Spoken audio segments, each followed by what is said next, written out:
pertanyaan saya pertama, para teradu punya kewenangan tidak terhadap hal-hal terkait dengan peristiwa pemilihan wali kota Surakarta, kemudian pemilihan gubernur DKI, kemudian pemilihan presiden tahun 2014 dan 2019. Sepengetahuan pengadu. Ya? Langsung. Ya. Ya. Baik, terima kasih. Punya kewenangan tidak? Yang mulia, punya.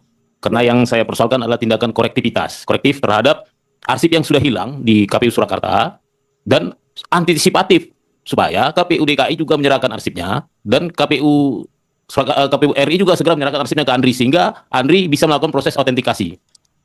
Dari aspek mana saudara menyatakan bahwa KPU para teradu ini punya kewenangan terhadap aktivitas ya pemilihan yang dilaksanakan pada tahun 2005, 2010, 2012, 2014, 2019? Karena arsip itu saya sudah tanya ke LKD Kota Solo, LKD Surakarta melalui persidangan di KI, mereka bilang KPU belum menyerahkan. Artinya barang itu masih ada di KPUD setempat. KPUD Solo, KPUD Solo, Surakarta dan KPUD DKI ya. Dan KPU Pusat. Oke, KPUD Solo, KPUD Surakarta, KPUD DKI, ya.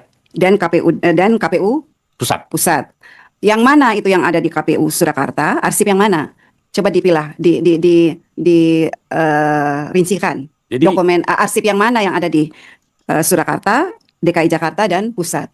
Jadi izin majelis yang ada di arsip Kota Solo, Surakarta itu adalah ijazah Bapak Joko Widodo tahun 2005 pada saat pencalonan wali kota Solo. 2005. Ini salinan dari KPU asli dari Solo. Ya. Terus P1 dan P2 ini yang dari Pilkada 2010 itu masih di Kota Solo.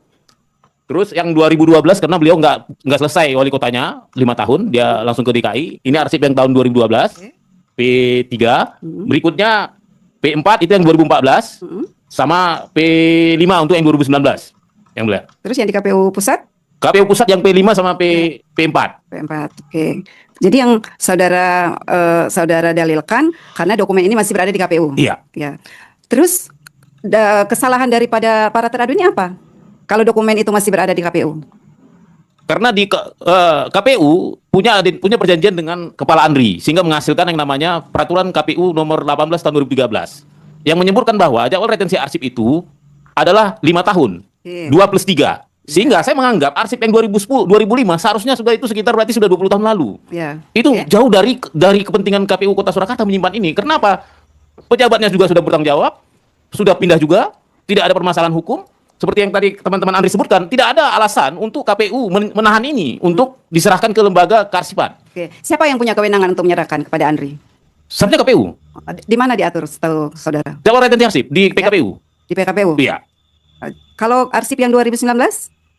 2014, 2019? Terjawab tadi sama Pak Sumitro bahwa dari Andri bahwa itu masih status dinamis. Oke, sekarang berarti yang saudara permasalahkan arsip yang di tahun 2005. Yang sudah cukup tua menurut saya yang tidak ada alasan lagi dikatakan arsip dinamis. Itu ya. Aja ya. Dan yang sudah dikatakan oleh KPU Kota Surakarta melalui surat resmi bahwa ini sudah dinyatakan hilang sampai Februari 2026. Saya nggak tahu setelah ini kita ketemu atau nggak, saya nggak ngerti. Baik, ya. Pertanyaan saya kedua. Pada waktu tahun 2005, kemudian tahun 2010, tahun 2012, tahun 2014, tahun 2019, saudara pengadu pernah tidak mempermasalahkan hal ini di KPU Wali Kota, di KPU Surakarta, di KPU DKI Jakarta, atau di KPU Pusat?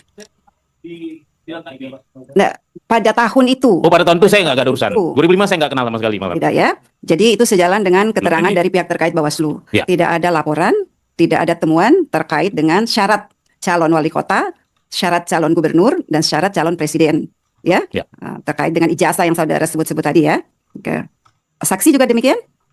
Apa pernah mengajukan keberatan? Izin menambahkan yang mulia. Mungkin bukan keberatan secara langsung ke pengaduan, tetapi dari tahun 2017 saja sudah ada. Pernah tidak menyampaikan laporan kepada Bawaslu atau pernah tidak menyampaikan keberatan permintaan dokumen kepada KPU secara resmi? Tidak ada, hanya di media massa. Tidak ada. Jadi selama masa tahapan pemilu ya yang saudara uraikan ini tidak ada satupun laporan atau surat permintaan kepada lembaga KPU ya yang dilayangkan oleh pengadu dan saksi. Benar ya? Betul. Nah, kemudian berikutnya pertanyaan saya. Dalam uraian kronologis yang saudara sampaikan, ada beberapa hal yang saudara mintakan untuk dilakukan oleh KPU. Ya. terkait dengan melakukan tindakan korektif terhadap dokumen yang menurut saudara cacat administratif. Siapa yang berwenang menilai suatu dokumen itu cacat administratif? KPU kah? Atau ada lembaga lain? Atau saya ubah, KPU punya kewenangan tidak untuk menilai suatu dokumen itu cacat administratif?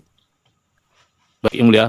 Saya rasa setiap warga negara yang mengerti peraturan perundang-undangan berhak mengatakan itu tidak sesuai dengan peraturan perundang-undangan. Enggak, jawabannya tegas. Ini kan kita bicara soal dokumen ya. Dokumen kan? Siapa lembaga yang punya kewenangan untuk menyatakan satu dokumen itu cacat administratif? Saya rasa Atau spesifiknya saudara kan mempermasalahkan ijazah. Siapa yang punya kewenangan untuk menyatakan ijazah itu benar atau tidak? KPU kah? Atau ada lembaga lain? saya rasa publik, Yang Mulia. Lah saudara ini kok publik? Ya publik berarti kan penilaiannya bisa macam-macam.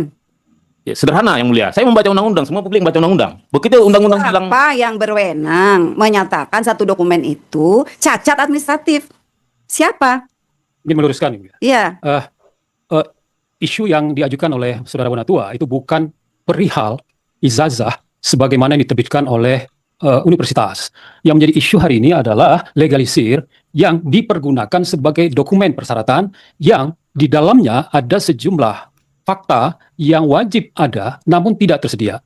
Saya kira positioningnya sampai setakat itu saja. Terima kasih. Ya, ini kan KPU diberi kewenangan oleh undang-undang ya untuk melakukan tindakan penerimaan. Ini kan tidak bisa terlepas dari proses itu kan? Kalau kita bicara soal saudara meminta untuk dilakukan korektif terhadap dokumen itu, iya kan?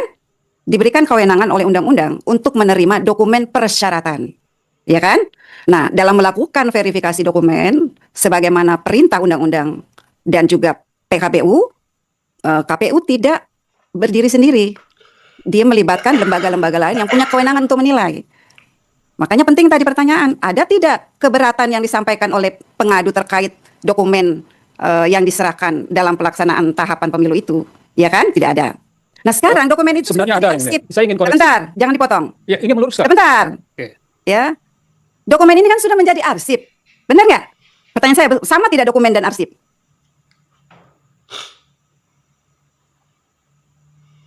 Sama tidak? Sama, tapi objeknya adalah legalisir fotokopi ijazah. Ya, arsip itu pasti dokumen, tapi tidak semua dokumen itu arsip, benar nggak, Bapak? Ya, kalau sudah menjadi arsip, pertanyaan saya, boleh tidak dirubah?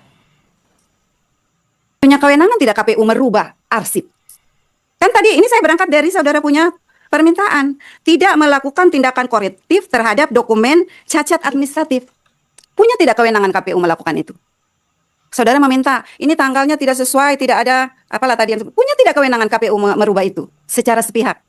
Apa dasar tindakan yang bisa dilakukan oleh KPU? Merujuk pada aturan mana dia bisa melakukan itu? izin Yang Mulia jawab. Izin menyampaikan. Ya, Siapa dulu, Pak? Aku duluan. Jadi Jangan- ini kan memberikan koreksi ini maksud saya adalah dalam bentuk kebijakan. kebijakan. Ya. Saya membaca di PKPU kalau nggak salah tahun 2008 tentang pilkada. Di situ ada merujuk pada Peraturan Menteri Pendidikan Nasional nomor 59 tahun 2008 Apa bunyinya? tentang standar-standar legalisir Ya. yang membuat bahwa itu harus bertanggal. Ya. Ternyata PKPU lain juga sekarang tidak ada sama sekali memuat itu, Permendiknas itu. Akibatnya bahkan dia tidak mengacu kepada PKPU mana yang tidak memuat itu? hampir rata-rata PKPU termasuk Pilpres Sebutkan. sebagai ya salah satu untuk Pilpres lah ya. Saya Ya. cuma baca di peraturan KPU saya lupa tapi itu 2008 tentang Pileg yang menyebut bahwa rujukannya adalah Peraturan Menteri Pendidikan Nasional nomor 59 tahun 2008. Setelah itu tidak pernah lagi ada. Oke. Bahkan sampai peraturan itu dicabut. Ya, saya tidak bicara mundur dulu ya. Ya. Karena kita ini kan bicara, saudara kan mempermasalahkan para teradu ini KPU periode 2022-2027 dengan dugaan tidak melakukan tindakan tata kelola arsip, iya kan? Itu kan yang saudara permasalahkan, ya Ada kan? dua. Satu arsip, satu lagi yang tentang dokumen tambah tanggal. Makanya tadi kan saya tanya, punya kewenangan tidak KPU itu? Punya kewajiban tidak dia untuk terhadap dokumen itu? Karena kan tidak terlibat di pemilu 2019, 2014, 2000 pemilihan gubernur. Iya kan udah selesai. Saya rasa izin Yang Mulia, Ya. saya di sini level kebijakan. Saya juga dokternya kebijakan publik. Saya berharap di sini bukan tindakan teknis, tapi ya beliau kan memangku kebijakan. Jadi ya ini sudah berlalu, mungkin kita juga sudah menuntut di PMH-nya. Ya. Itu sudah kasus yang berbeda. Ini di forum kebijakan. Kebijakan seperti apa yang saudara maksudkan? Ya silahkan dibuat kebijakan, misalnya segera memperbaiki PKPU, harus merujuk kepada legalisir itu, harus merujuk pada undang-undang Undang-Undang Nomor 30 Tahun 2014 tentang legalisasi dan Undang-Undang Permendiknas tentang legalisir, sehingga menjadi acuan ke depannya semua, bahkan KPU daerah mengacu ke situ. Siapa yang punya kewenangan untuk mengatur itu legalisir? Beliau berkonsultasi dengan DPR. Di mana dasarnya KPU bisa menerbitkan kebijakan terkait dengan legalisir sementara KPU tidak punya pengetahuan tentang Saya bisa jelaskan. proses legalisir Saya bisa itu? Iya. Karena ini kita mengajukan bukti P11 dan Oke. P10. Oke, terkait apa itu? P11 itu Permendiknas nomor Oke. 59 tahun 2008. Pelan ya, pasal Oke. 5. Artinya legalisir ijazah itu mengacu Oke. kepada items yang Oke. eksplisit, Oke. termasuk salah satunya adalah legalisir itu harus ada tahun. Berarti itu Enggak, digunakan sebentar, untuk pemilu 2009. Untuk semua sampai sekarang masih berlaku. Oke, masih berlaku. Oke. Nah, yang kedua ada Oke. yang namanya undang-undang. Oke. Undang, bahasa Inggrisnya Act. Ya Iya. kan? Bukan peraturan di bawah undang-undang. Iya. Undang-undang nomor 30 tahun Oke. 2014, pasal 73, Oke. ayat 4, Oke. B, bukti sama dengan analog seperti dalam Permendikbud nomor 59. Kan?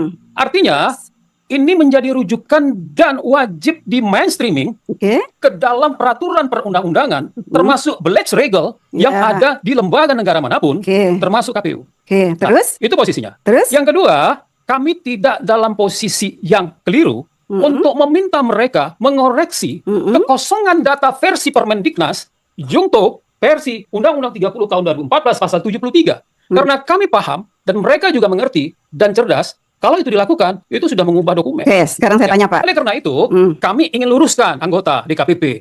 Bukan itu poin kami.